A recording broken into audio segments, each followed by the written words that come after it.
Good afternoon, everybody, and welcome to the second week, although technically week number 1 of the Corporate Esports Association Overwatch Tournament. I'm BiggHungryPhill, and with me on the other side of the desk today is ManofClass to help bring you the action. ManofClass, what have we got to look forward to today? Ooh, it is a banger in more than one way, Phil, because we're going to have Rumblers from Red Hat versus Epic Systems, if I'm not mistaken. Epic Systems, yeah. With Epicsperience. It's good wordplay on that team. I believe the full name is Epicsperience Tranquility. But, they're not going to get that mid-cast. In the game. Yeah, that makes sense. Yeah, of course.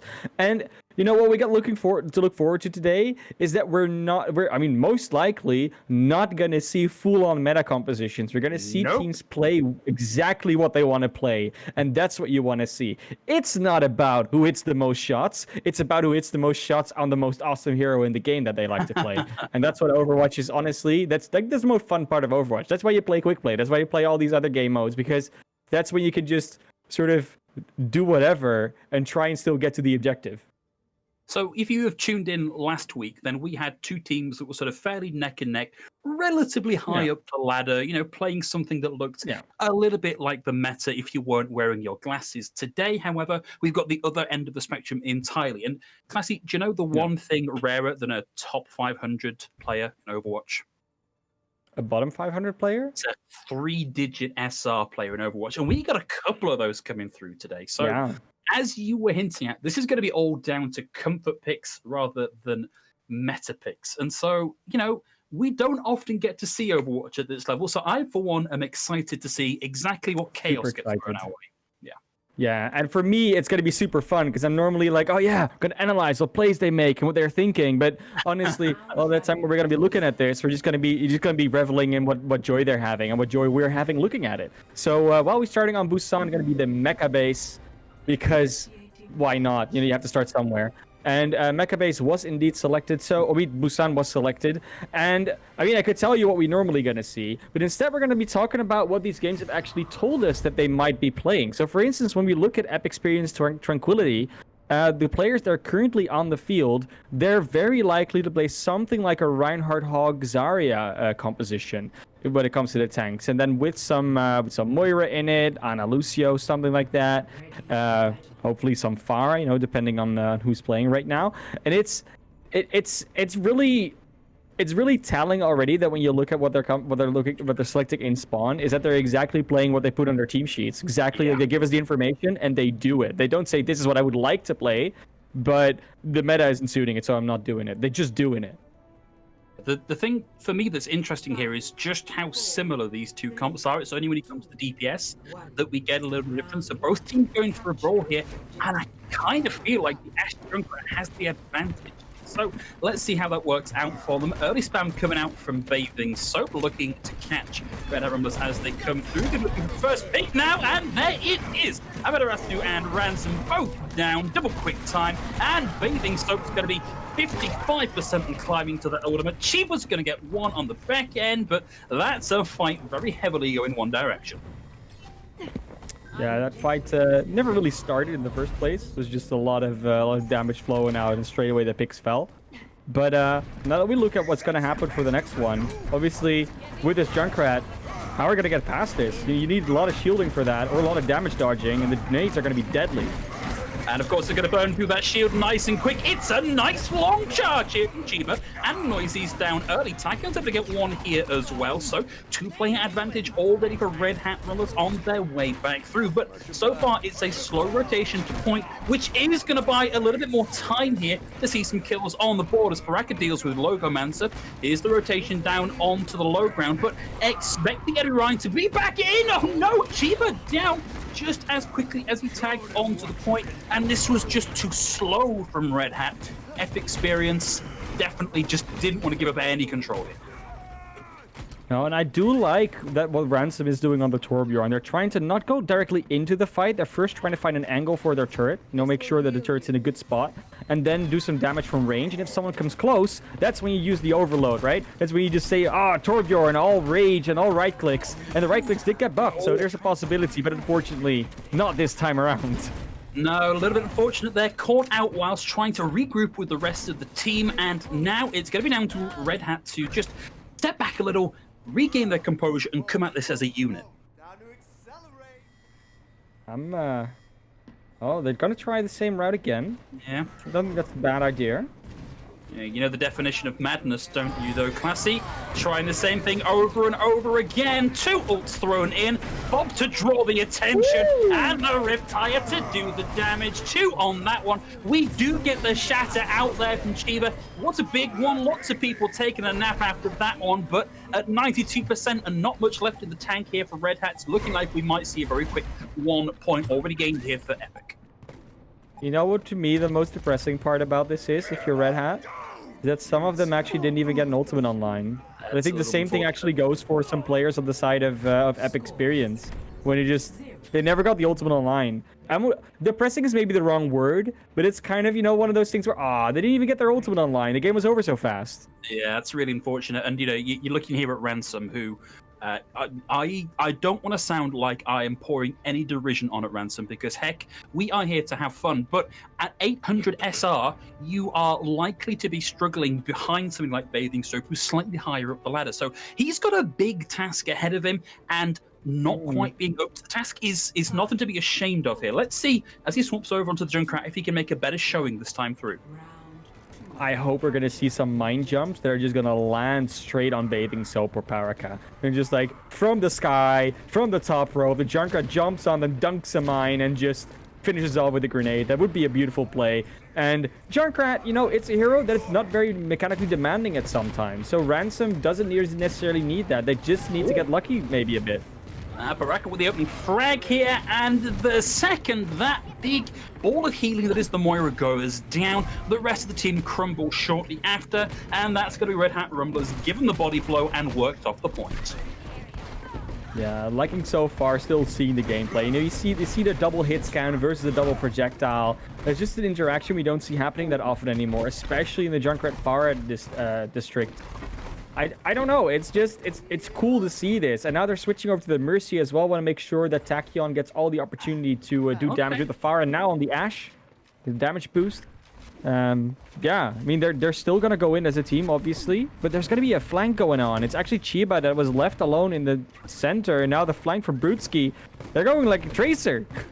Yeah, this looks like it might have been trying to set up a pincer. Instead, the entirety of the team making the rotation. But... the right rotation, a little bit too slow here. Brutski and Logo Mancer caught out. Chiba's still in the fight, but really probably shouldn't be in the fight still. And now it's cleanup time for Epicsperience Tranquility, as they're around 50% capped. Captain Leo bringing their team another victorious fight with a beautiful shatter. Just able to walk in there, getting supported by Noisy and Keldar fairly well. Able to keep swinging. And Bathing Soap has just been hitting the spawn shot over and over. It's getting ridiculous. Yeah, Bathing Soap really feeling himself right now, not giving Red Hat Rumblers any time at all to get anywhere near to the point. This has been a little bit of a misplay here from Red Hat. They should have come out under the line of protection from the Reinhardt shield. Instead, they got themselves caught out in the rotation, and there it is happening again. We're at 3/4 of the way capped here, and Red Hat Rumblers are just having a nice old vacation in spawn. Yeah, they're still dying as well. Like, it's not even like, they're 3/3 of the way there, and now they can get another attack. No, they keep dying. Amaterasu CZ goes down. They do get Sorda. Maybe Noisy as well, the Mercy. Ooh! Well, Noisy's going to come in with the Valk, but now Red Hat have got to get into the point. Ransom's going to get a pick, but he trades out for Paraka.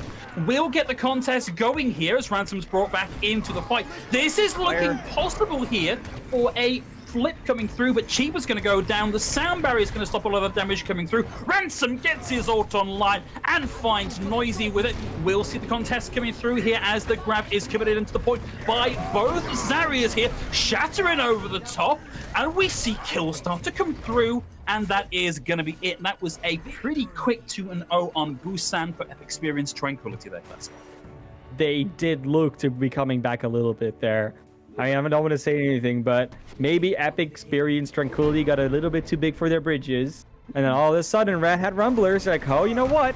If we get one kill here, we can start rushing out of spawn or just washing over them. Fortunately, couldn't quite get there. Just wasn't enough time in the round anymore, but that is promising for the rest of the series.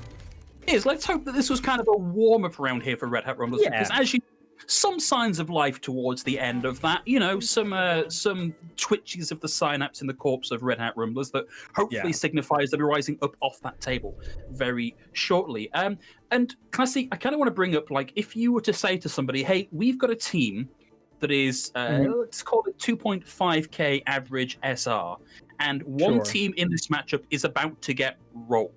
Normally you'd go, well, it's probably going to be the 2.5k team, but this is such a weird setup that actually those guys are the ones looking to do the rolling here. Yeah, it's rare that we see a team or two teams of, first of all, of this SR. You don't see that often. There's plenty of tournaments where they play, but you and I, we tend to miss those for multiple reasons.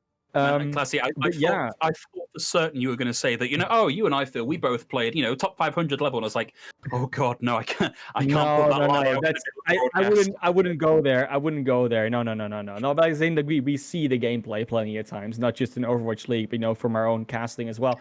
And when you look at then this matchup, where it's first of all Epicsperience, and like you said, the 2.5, 2.1, 2.2k team, you look at that and like, oh yeah, that's something we don't see that often anymore. Usually you just get rolled by a GM team or something. And this time around, they're the ones that get to do the rolling, at least so far. And I think that's just really exciting for them, because I don't think Rumblers ever get an experience where, they might play against teams that have similar SR sometimes, but it's very hard for them to find scrims. I would imagine that they're at that level. So they might not be as unfamiliar with this process, but for Epicsperience, it might be a whole new thing. We're like, oh, all of a sudden we're doing so well. It feels so good. And I think that's a very exciting prospect for them, at least. It is. You can't overestimate just how, like, if you've never taken part in one of these tournaments, like, even if you're coming in as an underdog, the feeling of even taking a map off somebody is really a thing that you end up chasing. It's why pros become pros, because the feeling of that dub is so intoxicating. Great for Epicsperience. Rumblers, we got to hope there's some other similarly matched SR teams in the tournament, and it's quite a wide tournament, a lot of teams in this, so I'm expecting they've got some fairer matches coming up in the main course of the tournament. But Classy, it looks like we have got a couple of swaps coming in. Dumpster Tier and Enthroned coming in for Epicsperience. Paraka and Sorter now out. So all that time where Rumblers thought they might have some time to get the lay of the land and understand what Epicsperience are going to be running, that's now gone and out the window because things just got mixed up a little bit. Yeah, you just you thought you knew, and now you don't. Yeah, that's a bit of a shame, but that doesn't mean that Rumblers still don't have more strats up the sleeve, especially if you go to a map outside of Control where strategy might actually matter. Because, of course, when you talk all about Control, it's so chaotic most of the time. Like, even if you have a plan, it might already been thrown awry just by walking out of spawn. And, when you go to any other map type, whether it's Hybrid, Escort, or Assault, you can do more to break momentum, to get momentum, and to set up properly on a defense, or to plan an attack. Yeah, it's a lot more set play driven for the other map types compared to Control, which, as you hinted at, it's the most chaotic game mode. I have been shouted out on Twitter for saying that it's the least predictable game mode. I think it's the one that's maybe got the least. It's like the least good indicator of the relative skill of two teams, I think. So to me, chaotic feels like the right word, because oftentimes even if you have a plan, if the other team just runs out with something that completely counters your plan, it turns into complete chaos, and just everything gets thrown out the window as soon as you walk out of spawn door. It does indeed not set a tone for the series. I think that's very fair. Maybe in this case it did, but that's not because it was uncontrolled. It's just because of how the teams play in general. So going they're gonna we're gonna see the Rumblers, I think, defend first this time around. I believe it's so. We've had a side swap. Epicsperience is going to be playing in the blue this time. So starting at the defense as you move into the next map type. So we're going to be moving over to our payload map for today, which will be Gibraltar. So, Classy, you and I, used to casting somewhat higher levels of play than this, know that there is a very specific way that you play Gibraltar, and it's typically very dive heavy when the meta allows it. Exactly. Dive, of course, meaning that you just play a lot of mobility heroes, like the Winston, the D.Va, the Genji, maybe even Tracer, Widowmaker for the long sightlines. And there's a lot of that high mechanical mobility skill going around. And while these teams can play those heroes, we will likely not see them played in that same way. They'll have maybe an idea of, oh, this is how you're maybe supposed to play it, but then executing is a whole nother story. So what I do expect is the Widowmaker from Bathing Soap. I think that was doing plenty of work on Busan to warrant sticking around on. But, there is a good chance that we will see different tank lines at least, because those Reinhardt Zaryas, as fun as they are, they're not as optimal on Gibraltar. And I think even teams, when they see this much high ground on a map, it doesn't matter what SR you are, you might want to just use that in any ways, because you can. It's there. Why not? Jump up. Sure, but if we look at the available hero pools, and I'm thinking our decider here is probably going to be Rumblers. So the available tanks, we do have a tank player here. Chiba, I think, can play the Winston and Orisa. That's their signature heroes given in the show notes. But I think kind of when you look at what the other tanks have in their hero pool, Brutski's heroes are Reinhardt Sigma. And so trying to run Winston Reinhardt or Winston Sigma, I think is a really suboptimal combo. It can be, but we talked about it before, right? Like, we have the theoretical min-max of heroes, and then we have what these players do with the heroes. Sure. So, as long as they're comfortable on it, then it's probably a better choice than whatever we think might be more optimal. So, looking at this, it's going to be Roadhog Zarya on that defense with the Sombra and the Ashe. Now, I think this is fine. I don't see any problems with this. I mean, you don't have a barrier, but then again, there's no real threat that you need a barrier for, then why bother?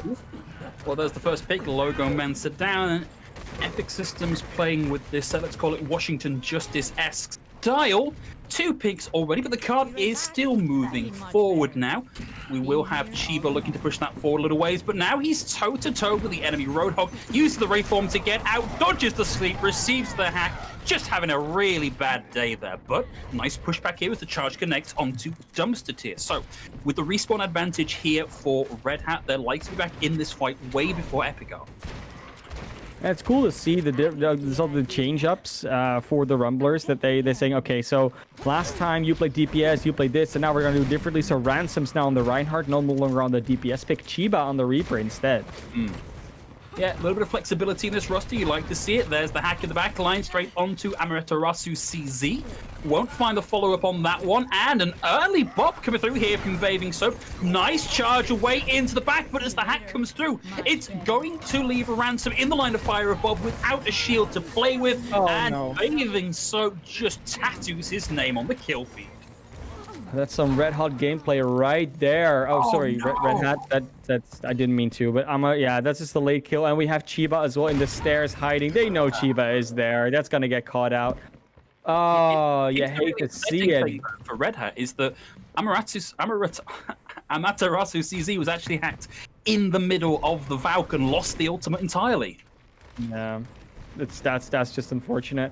They will have a Coalescence and a Dragon Strike, though, and almost a Shatter, so they got something to work with soon. Yeah, but grab on board for Enthroned, right into the stairs. There's not a lot of follow-up here, actually. A lot less than I was expecting. Stops them up for a second, but there's no kills on the back of it. But between the anti-nade and the follow-through fire from Dumpster Tier, that's going to be Chiba taken out. Looking for a Hail Mary charge for Ransom. Instead, receives the Hail Mary hack. And that's got to be the reset here from Red Hat. Yeah, and we're looking at some basic interactions between heroes, right? We have the Roadhog of Leo running around. Every time Leo hooks a target, the sort of predominant play that pro teams would go for is Brutski just saves the bubble in order to save anybody that gets hooked. It's free ultimate, it's free weapon charge, free ultimate charge, and it, it gets the hook on cooldown again because it's the exact same cooldown, the bubble and the hook. Man, that was a big TNT, and Brutski was just not there with the bubbles to cleanse the fire, and it means that Amaterasu is down. We will get the Shadow on board here. Only hits Leo, who is more than capable of standing up for himself. Brutski's going to use the grab here, and we'll see that glowing Roadhog. But bear in mind, it's only... I'm going to abandon that joke right there.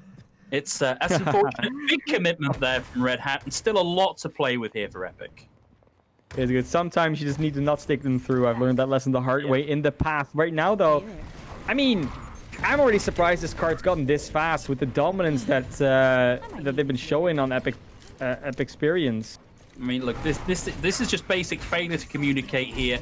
Logomancer and Amaterasu are key targets here, and they're just walking forward without any kind of protection at all. Gotta wait for the tanks and come in as a unit. EMP is gonna hit 2. Sleep hits Brutski.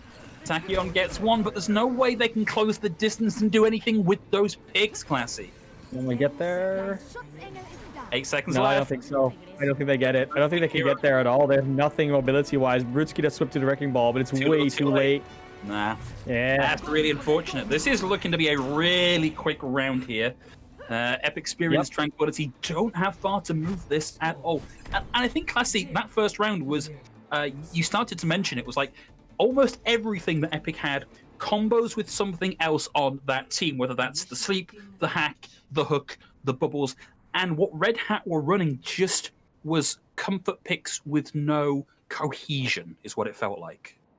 Yeah, but I mean, so to be fair, right, there is a very big, very big chance that that's just the way that works between these teams, right? Like we said it before, there's not a whole lot of precedent for both of these teams to play meta. There's not a whole lot of precedent for these teams to play. We call it Overwatch debates meant to be played, which is a very sort of elitist way of saying it, which is not like exactly the case. Of course, you can play Overwatch however you want. But Overwatch is a game with a lot of different heroes that have a lot of different abilities that you can use to play together. So, for instance, now Brutski and Ransom are on the Orisa and the Roadhog, and what I really would love to see is Brutski throwing at a halt, Ransom hooking someone, but also Tachyon throwing in a dynamite into that. Like, there's so many things you can do that centralize around that Orisa halt. And if they can do that, if they can show that, then, all hope is not lost. But if they keep playing in this individual way, like you're saying, not combining any of their abilities, then we gotta just face facts that it's not gonna go well this series. Nah, quite right. Well, they've set themselves up with a win condition. They've got to play around that halt combo. That halt, so good. It's the bacon in the cuisine that is Overwatch. It just goes with everything. Up onto the high ground now for Epic. They send Dumpster Tier and Bathing Soap up there just to cause a little bit of tension, cause some problems, and force Red Hot Rumblers to give up the high ground, but they've already lost Chiba. They've lost the big tip of the spear here. The hack comes in onto Brutski, who now can't fortify, can't shield, can't really get out of the way, has to backpedal into Logomancer, but Logomancer gets focused down here, and this is gonna be a one fight and done situation. Classy, I hope you didn't cancel any plans to be here today, because I suspect we're gonna get to see the back end of this broadcast pretty soon. Well, I mean, you know what, Phil? I'm just looking forward to having a longer chat with the players in that case. Yeah, great. Be fine. It's all gonna be great. Anyways, yeah, I mean, that was game 2. Game 2 over. Pretty quick, like you said. It doesn't look like we're gonna be here for long, at least for the gameplay part of it. But we do have another map at least play still. Indeed, yeah. It is, of course, best of 5 format, first of 3 format, which everywhere around you prefer that one. And look at the size of that TNT from Bathing Soap. That was amazing. Really So good. And of course, you may have seen that they nerfed the dynamite on the experimental patch, which is not the one we're playing on right now. It's just live, so the dynamite still does the full damage. But it's such a good ability. You throw in the dynamite and it's just fire everywhere. Burn it all down is a voice line for a reason. I like to have it equipped on Ashe. Just keep spamming it. Burn it all down. It's beautiful. I love it. You've got to feel again for Red Hat here, because If you look at their DPS lineup, and just in terms of the raw numbers, then Bathing Soap is now a couple of elos higher than the DPS lineup for Rumblers. And it means that because they have that high ground position and that understanding of where to play on the high ground position, they just control so much of the field and they hit so many more of the shots that it's really, really hard for Rumblers to really have the space to make their sort of low range comfort pick style really find any purchase here. And, there's only so much you can do to overcome that. Yeah, so far it is just looking like it's one of those matchups where one of the players or one of the teams just doesn't have the same skill as the other one does. Like there is just that gap is so big that no matter what you do, even like a lot of luck doesn't get you there. There's just that even if you all of a sudden hit twice as many headshots as you normally do, you're still 5 short. It's really one of those situations. And I mean, yeah, that can feel bad when you're Rumblers. You can, but on the other hand, they're not here to win. I mean, some teams be, but that's not the reason why they're here. They're here because it's fun to play a tournament. It's fun to play Overwatch, fun to play together, and it's for a good cause. So, it's not at all the point of, oh, we need to be the most hardcore competitive team ever. And I'm sure that if we talk in the interview afterwards with some of these players, or all of them, I don't know how many, they're going to tell us the exact same thing. Yeah, 14-way discussion of exactly why this matchup went the way it went. I'm quite down for that, frankly. We'll see if we can arrange 100%. That. Yeah. So we have got another side swap. So Epicsperience now back again playing in the red. And I believe we've got a swap here as well. Yeah, Keldea out with Paraka coming back into the mix. So more swap-ups for Epicsperience. Rumblers still running with the 6-man squad that we've seen for the previous 2 maps for them. Yeah, and of course, Epicsperience Tranquility does have a far larger roster. I think they have about 7 subs or something. It's a big team. They can almost scrim. So they have 5 too many. Yeah, exactly. 5 too many for like a 6-man. Whereas Rumblers, they have 7, but one of them might just be out today. Who knows? So it's fairly easy for them to just play with the same 6. And so far, it's been enjoyable. And I really like seeing certain like this. Sometimes you see like one of these small things happening, like, oh, they must be like enjoying themselves doing that one play, and like, oh yeah, I hit that shot, so cool, Whereas you don't even think about that sometimes. You're on a higher level play, like how good it sometimes feels to hit shots. There are certain characters, especially like all characters, hit registration is amazing. I mean, Tachion's the player that stands out for me there from Rumblers because there were a couple of pretty good opening picks there on the Hanzo, which unfortunately it's just tended to happen slightly after the fight had started or when Epicsperience had already got a pick of their own. So a little more proactive play here from Tachion in particular could be what starts to close the distance between these two teams. So that's what I'm going to be looking for here. As we move over into what could be our final map for today, we're going to go to King's Row, and starting now with Red Hat Rumblers on the defense. King's Row, the tried and true, the one that everyone loves, the one that everyone knows. Is it really even a series of Overwatch if we don't go to King's Row? It is. I'm fairly firm believer that it is, and I would like to see more series without King's Row, if I'm honest. I'm not a hater. I just love so many other maps as well that I hate that I can't see them. So it's just best of everything. It's really hard to pick. But going into this one, like you said, it's going to be Rumblers on defense first. Tachyon on the Ashe, going to try and outplay Bathing Soap, like what they did on Gibraltar just now. And Ashe, pretty nice hero. That dynamite, the damage boost, 1-shots on the squishies. I like it. I want to see it work. And of course, you start off with a pretty good high ground advantage here on the defense on King's Row. And I think more broadly looking at the comp here, I like what Red Hat are doing. There's a lot of capacity here to deny abilities and deny value here from Epic Systems. Let's see if they can leverage that mechanically to bring out the W here. Yeah, a lot of very underplayed heroes as well from both of them. I mean, we have seen the Diva before. A nice shot from Bathing Soap, though. Okay, that just feels good. Yeah, that's going to be a nice opener. And now that the res is off the table, the rest of these kills are going to be permanent, or at least as permanent as they get in Overwatch, and that's the big bulk healing down. Logomancer no longer able to contribute that to the team. We'll see the big TNT come through from Tachyon.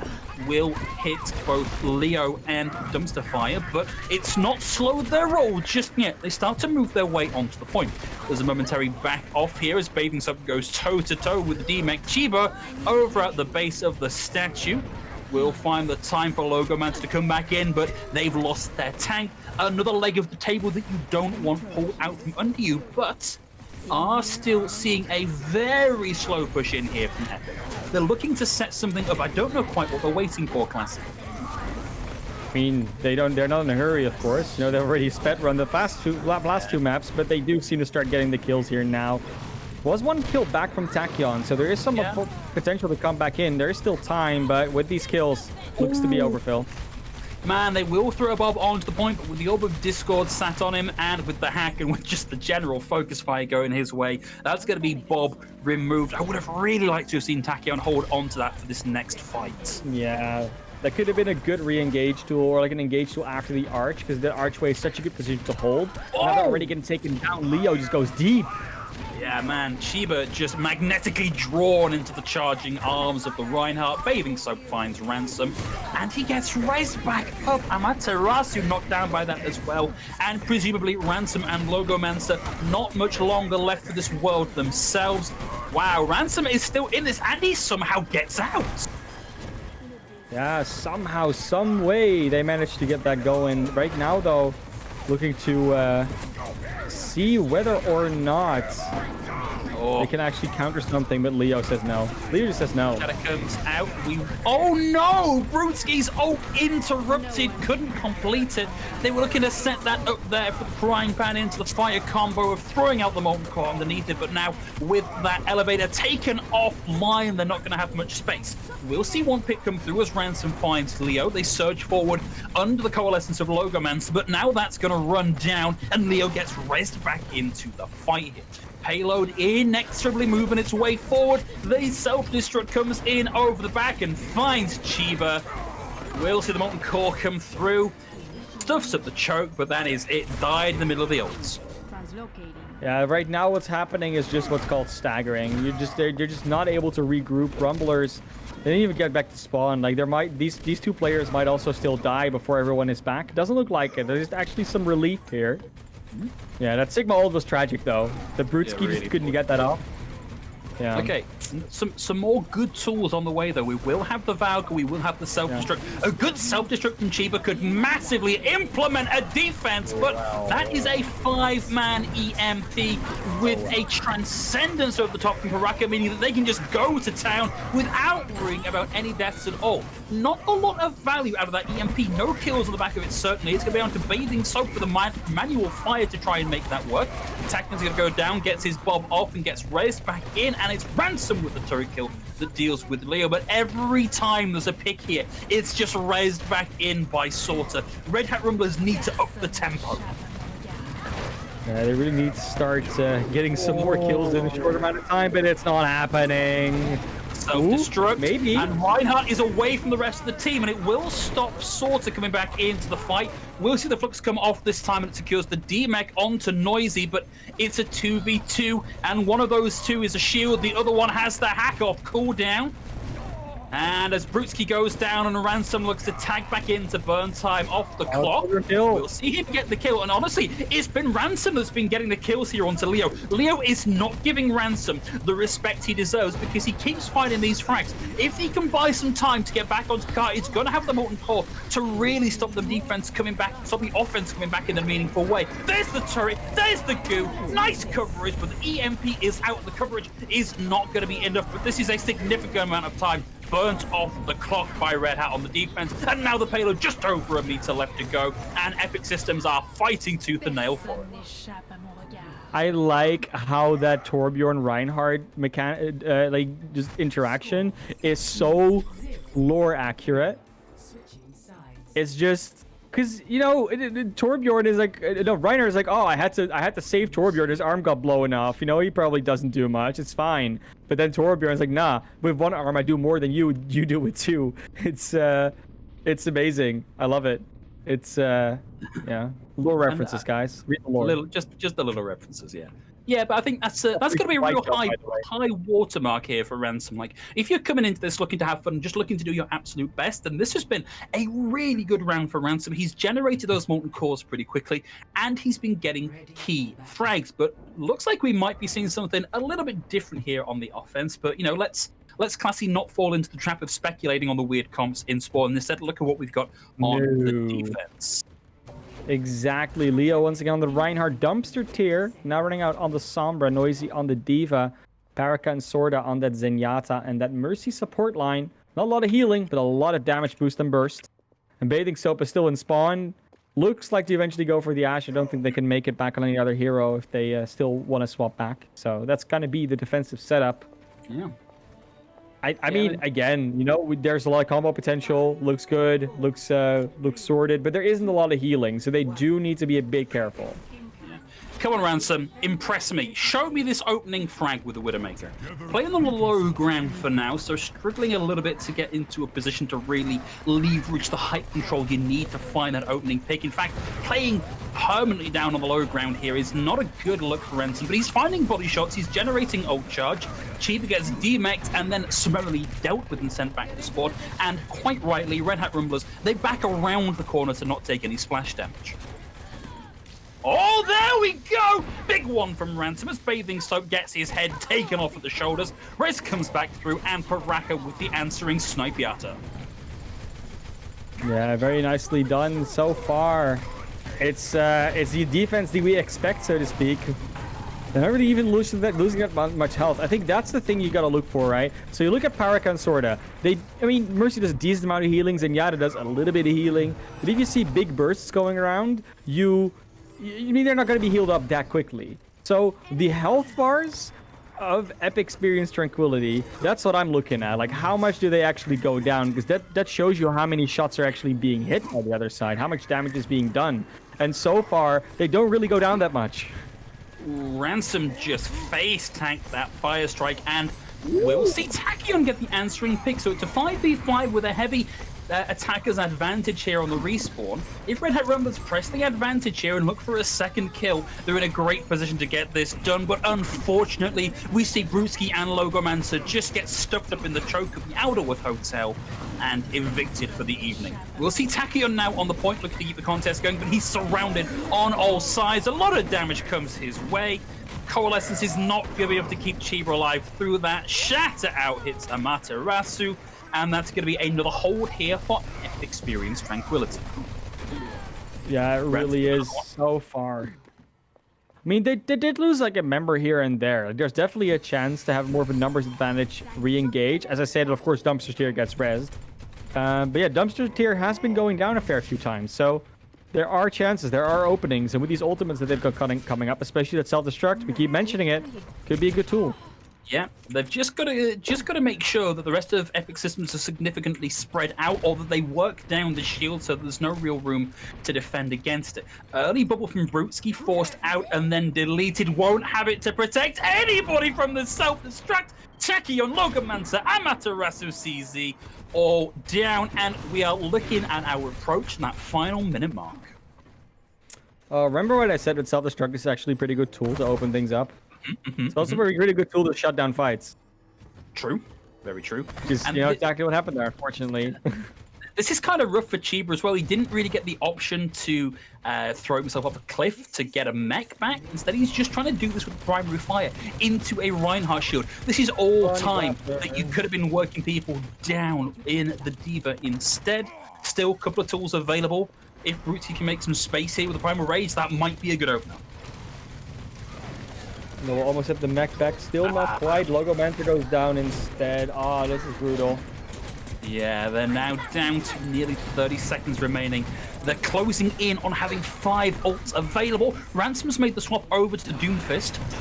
There's the Death Blossom, countered immediately by the Transcendence, and Brutski pulls the pin of the Primal Rage. Dives deep into the point, and before anybody can come to his aid, the Shatter comes out and puts them on the ground. And between the translocate and the placement of the bomb, there's just no kills available here for Red Hat. Can they even manage the touch to get the contest going? I don't think so. No, it's That's gonna be lucky, bro. Gibraltar all over again. Yeah, That's there really you go. unfortunate.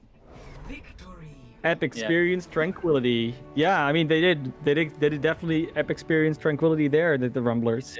Yeah, not particularly perturbed by that yeah. at all, in fact. No. It's No, it's a shame, and you know, it's very difficult when you have a big mismatch like this. Like, you try to find positive things to say about a team, and I think we found some of those. Like, Red Hat Rumblers have given us some positive moments, but unfortunately, Epicsperience Tranquility, they're just 2 or 3 elos above what we have here from Red Hat Rumblers, and there's not much you can do to get past that gap. I think the hard part as well is that even if we try to find positive stuff, there's just so little time to do it because they went through 3 maps in like what 30 minutes or something. It was quick, and you know we like to find cool moments, but even the cool moments that were there, like you know the multi kills that happened, didn't really feel that epic because of that reason. That's just a shame, but that doesn't mean the teams necessarily did not have fun. So we're gonna talk to them about them that to the team, or a few members of the teams later, see what they thought about the match. But so far, you know, was a series, definitely. It was definitely a series, and we will of course have some teammates to come and talk to you about their experience of the match after we take a little break.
Welcome back, everybody. Thank you for sticking with us through the break. I can confirm that we have both of our team captains here to talk a little bit about their teams, their companies, and the charities they've picked as their beneficiaries for the tournament. So we have joining us from Epicsperience Tranquility, Leo, and from Red Hat Rumblers, we have Tachyon. So both of you, welcome to the stream. Thank you very much for joining us. Let's start with Leo. How are you feeling on the back of that match? No, I'm feeling pretty good. We got to play some of the maps that we definitely enjoy the most. Got to play the counts we like. I think it was a great map, great games. Okay, and back at you, Taka. And I understand it was maybe a slightly less positive experience overall for you, but hopefully you at least had a bit of fun on the 3 maps we saw today. Oh yeah, no, I would say it's a fantastic positive Oh, experience. great. It's the first time that that particular team has actually played all together, so it was really exciting to have everyone all in one place all at the same time, kind of feeling each other out, learning how they prefer to play the game, and trying out some new strategies. And yeah, we had a blast. Oh, that's great because you look at just like the raw SR difference between the two teams and you think maybe this is not going to be too much fun for one team, but if you guys have come out of that feeling great about the experience, then that's exactly what we're here for today. So I guess one thing that'd be useful for our audience to know is obviously both teams have a little bit of history here with CEA having competed for a few seasons. Maybe I could ask you guys to take a minute to talk a little bit about what your companies are and what your role in the company is. And again, let's throw back to Leo for this one. Yeah, sure. So I'm from Epic Systems specifically, and I do integration engineering at the company. So more specifically, data transfer between Epic Healthcare software and other third parties. Okay, and again, same question over to Taki, and tell us a little bit about yourself and about the company you're here representing. Yeah, so Red Hat is essentially, we put quotes around this, the open source company. Our primary product would be, all of the cloud infrastructure around Red Hat Enterprise Linux, whether it's, Kubernetes or on-premise or hybrid cloud. And our entire team is comprised of an entire swath of company roles and experiences all around the world. It's actually a fully international team with people over in the Czech Republic and South America and Middle East. So it's a pretty awesome and exciting team to be a part of. Okay, great. Okay, Yeah, well, sounds like good to hear. Yeah, I mean, it's always fun to josh around. Do you? A question for both of you, but let's go back to Tachyon as like a follow up. Do you also like interact a lot with the different national departments or whatever there is, and like does that come into the gaming side of things as well? So what's super interesting about this is normally a lot of the people in our group would not interact with each other at all, not even just a day-to-day basis, but, ever. So it's a really great opportunity to meet new people across the company and a fantastic opportunity to get connected with people that you just normally wouldn't talk to. Fair. Is that the same for you as well, Leo? Yeah, I'll definitely echo that sentiment. Most of the people, at least playing live in the tournament, are from the US based locations, but we do have people from all our international locations, playing and scrimming. And you definitely meet people in the large company we are that you never would have met before without CEA. So it's been, a great experience to get people from all the different departments, all the different roles together to actually sit down, and share a common experience. I think one of the interesting things from that would be to know if having come together to talk to each other in the context of playing games together, has that helped you identify anything like, I could be talking to this guy over here about the problem we're having in our department, and I never would have met him otherwise. Like, is this facilitating an exchange of ideas within the company for you guys? Let's throw that one back to Leo again. As you were last to talk. Yeah, definitely. Even within the same departments, one of the people on our team is actually in the same role as I. We work right down the hall from each other, so it's definitely helped experience those. Start the conversations, with the games, but also lead into other things both in and outside work. Yeah, and I would echo that for sure with Red Hat. I'm actually one of the managers of essentially the gaming business unit that works with the game industry clients for Red Hat. and it's been a really good way for me to connect with people who would be interested in kind of facilitating some of those conversations, lending their voices to some of those client conversations that we're having. Good to hear. Good to hear. Yeah, I mean, it's you always notice it. It's sometimes it's a big company, and then you walk around the hall and you see a face, and now you maybe know the face, the name behind it. Yeah, and of course you both both of you have select charities, things that are behind what you partially behind what you're doing here. I mean, for Epicsperience it was Doctors Without Borders, and then for Red Hat Rumblers it's the National Force Foundation, correct? I think that's Yep, Or is it the you other way got it. around? I got it right. Nice, cool. No, I'll wrong remember way to- around, Classy. It was the wrong way around. It was. See, that's what I do. How did that come to be? Like, how did that relationship with that charity specifically start? Let's start with the National Forest Foundation, I guess. Yeah. Basically, we looked at a different slice of sectors where we wanted to help contribute with global causes because we're a global company. So there were things like children's care and support, for charities like Child's Play. There were things like Doctors Without Borders that was on the list. There were pandemic response charities. The one that really resonated with our particular team this year was climate change, and one of the top orgs that is fighting climate change in an actionable way is the National Forest Foundation. And they do that through large-scale restoration initiatives at sites across the United States and across North America. They also teach a lot of land stewardship, not just in the United States, but for people that come over from other countries and want to learn.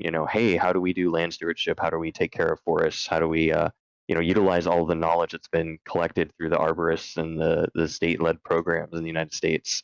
So it's kind of this great opportunity to get behind a charity that makes a difference today in fighting global warming and climate change. I could hear. That's I mean, it's quite the message, of course.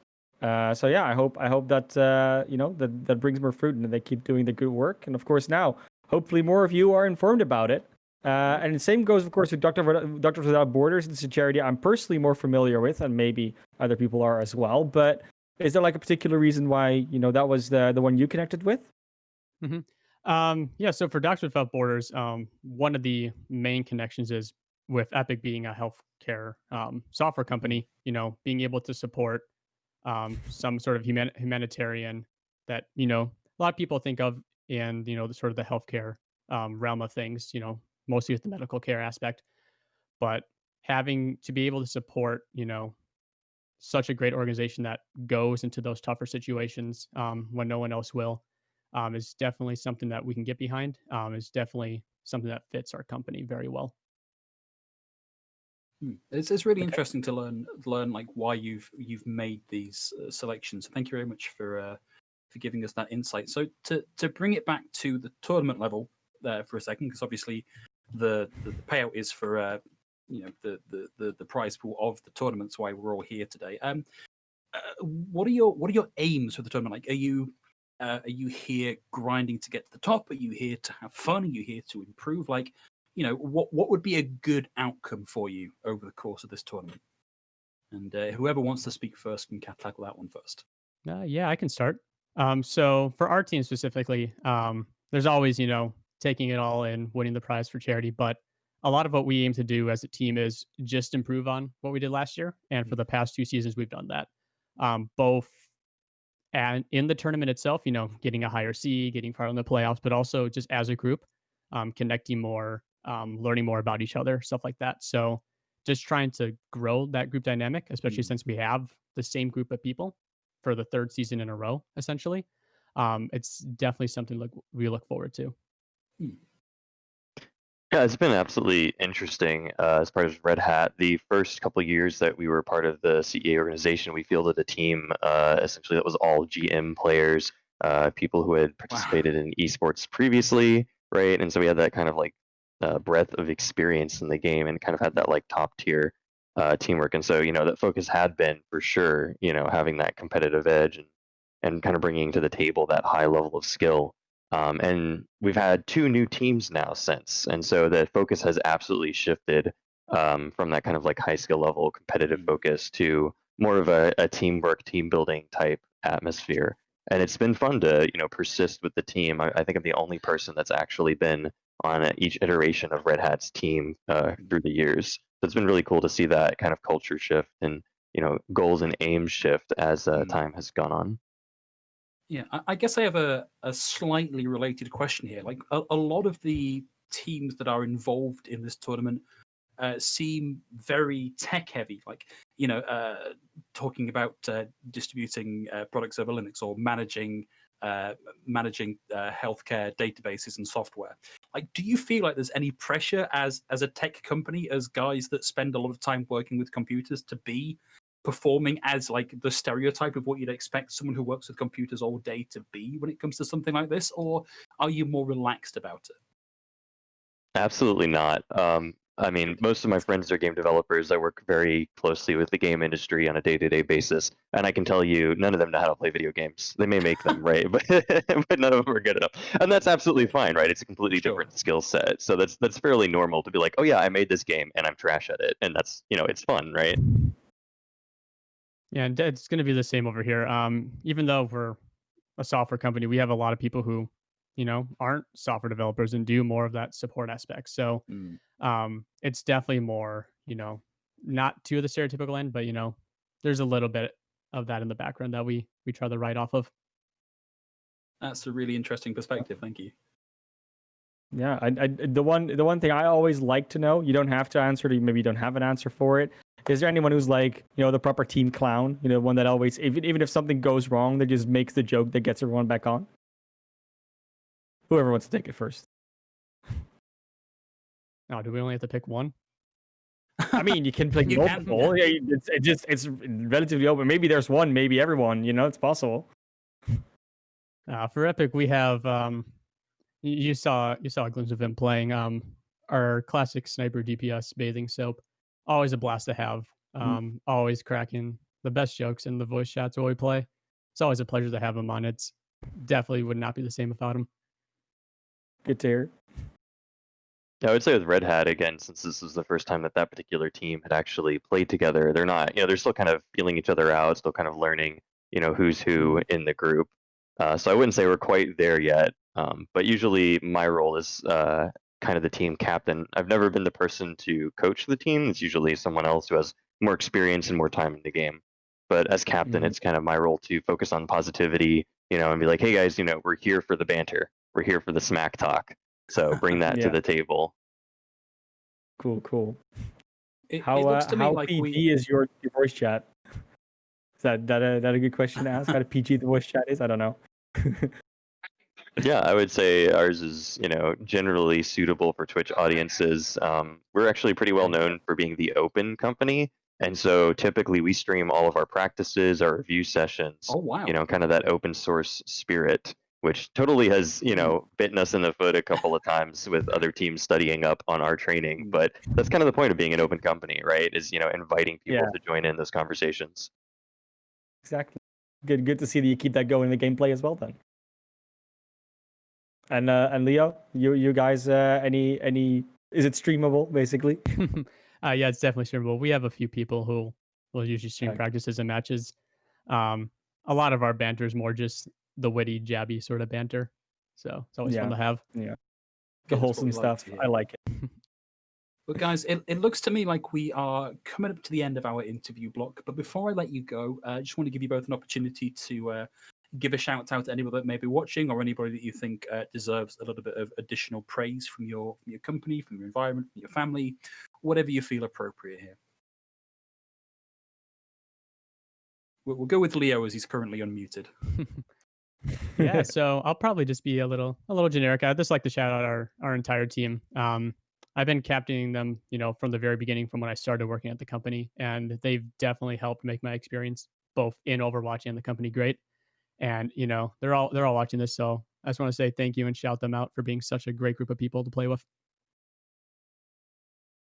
Yeah, I'll absolutely echo that sentiment. Just my team has been absolutely wonderful so far, volunteering to be part of the organization and getting together, making practices, coming up and showing up for the events. But also a big shout out to the Gaming COP, which is the group that kind of funds and guides the CEA activities and gaming activities that we do. There's just such an incredible resource to rely on, and hey, you guys rock if you're watching.